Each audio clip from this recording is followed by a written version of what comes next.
this is where all the equipment comes in. We have 2 loading docks.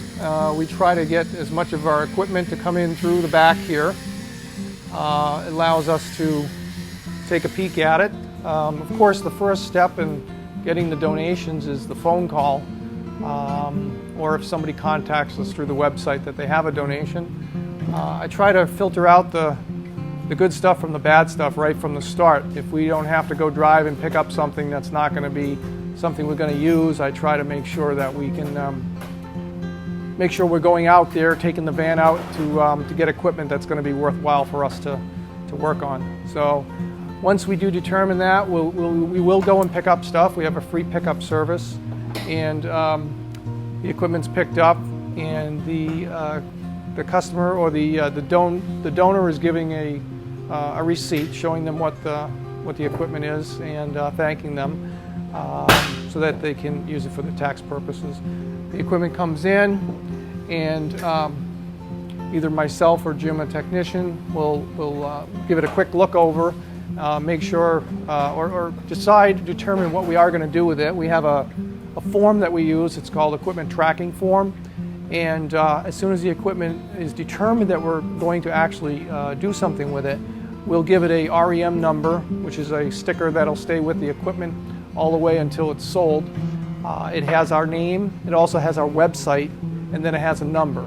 So somebody finds that a piece of equipment years later, there's some information as where it came from, and then also it's advertisement for our organization.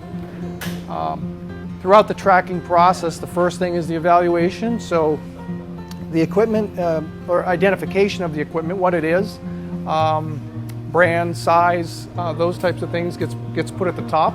The next section is an evaluation as to, the condition, what it has on it, what it's supposed to have on it, what we may need to do to fix it, and also we give it kind of a valuation number if it's something in high demand or if it's something that's got a high value. We want to make sure that that doesn't get put way in the back and it actually goes to the forefront of our process. After that, the next step is actually refurbishing it, and again, we keep track of what we're doing to it, any parts, and also the labor that's involved in repairing it.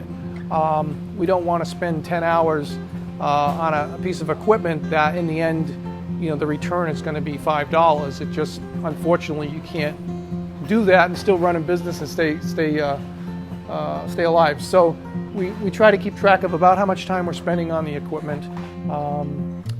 And then once the piece of equipment has been completely gone through, and of course that includes the cleaning process, repair, refurbishment, it then comes to me, and I will double check the whole piece of equipment. I also will research the equipment so that before I put it on the website, I know what it's worth, what its MSRP, the original asking price of the piece of equipment was, and also what it's selling for online. A lot of things you see the MSRP is $30,000, but you go online and you can have it shipped to your house brand new for $8,000. I want to make sure that we put our prices and everything in a reasonable aspect to the other costs and prices out there. And that is basically the process. The items come in here. We do have quite a bit of power chairs. Not everybody takes in power chairs, so we do get quite a few of them. And a lot of these items are repaired. A lot of them are taken apart, and we use parts for other chairs. Or what we're starting this year is we're going to be selling parts online.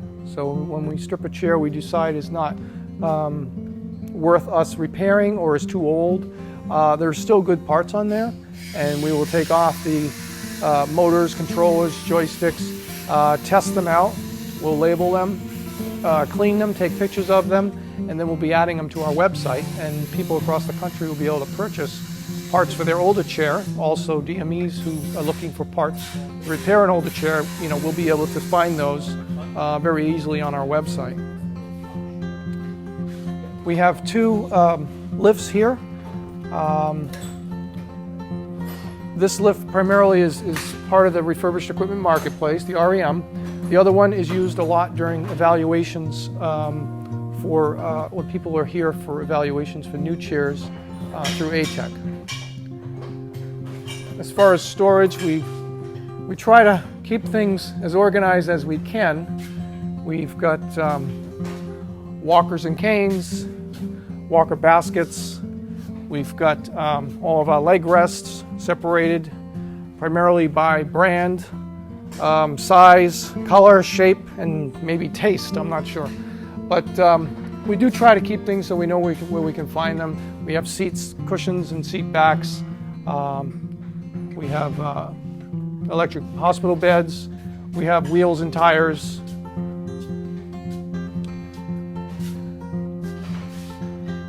We have both new and used equipment. Most of the stuff is parts that we've taken off other chairs that weren't worth repairing, and we'll use those for chairs that come in that need certain parts. We've begun labeling the shelves, and eventually all of these parts will be tagged, and from anywhere in the building we'd be able to log on to our website and actually see what we do have. That's a work in progress, but once it's done, I think it's going to be a huge time saver and money, saving money as well.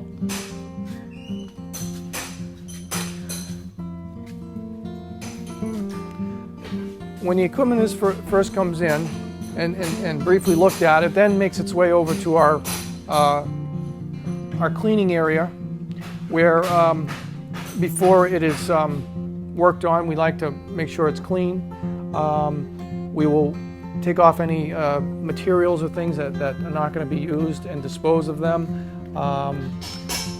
Everything but power chairs go through our hub scrub, which will clean and sanitize it, and then once it comes out of there, we'll go through it by hand and just make sure it's cleaned properly, disinfected. Power chairs we'll do primarily by hand at this point. With Cavicide, we'll wipe them down and make sure that they are clean. Things we added this year was our battery charging station. We have a battery tender up there that will actually keep charged up to 10 batteries at a time. So we want to make sure the batteries are not, if a chair is donated and has new batteries or batteries that are testing at 80% or better of their capacity, we like to keep them charged, and this station allows us to do that. It makes it a lot easier than trying to charge individual chairs or individual batteries with the chairs chargers. So once the equipment has been repaired, it comes out front where it hits our showroom, and this is where we take pictures of it and get it ready to put it on the web. As soon as we put it on the web, it's available live for sale across the world. So this is our showroom. We have a showroom that's open to the public from 8 to 4:30 Monday through Friday. And this is where all the equipment comes once we've determined it's ready for sale. And we try to keep our showroom fresh, and we move things around, but basically we'll come out here, we'll take some pictures of it, get the full description. I'll make sure everything on it is in the way it's supposed to be. We'll create a little price tag for it. Our price tags will show the item, the size of it, what the price was new, and then our asking price for it. It also explains our 7-day return policy and 30-day warranty on the item. All this information, of course, is also on the website. People call me looking for a chair. I don't usually come out here in the showroom unless I remember exactly what we have. I instantly go on our website and I say, well, yes, we do have one of those chairs, and I have all the information I need right there at my fingertips without having to leave my desk. It also is available to therapists out on the road looking for a specific piece of equipment, or even doing research on what types of equipment are out there and available for their clients right there in their homes. They'll pull out their smartphone or tablet or get on the internet, and they can actually see what we do have available that might be good for them.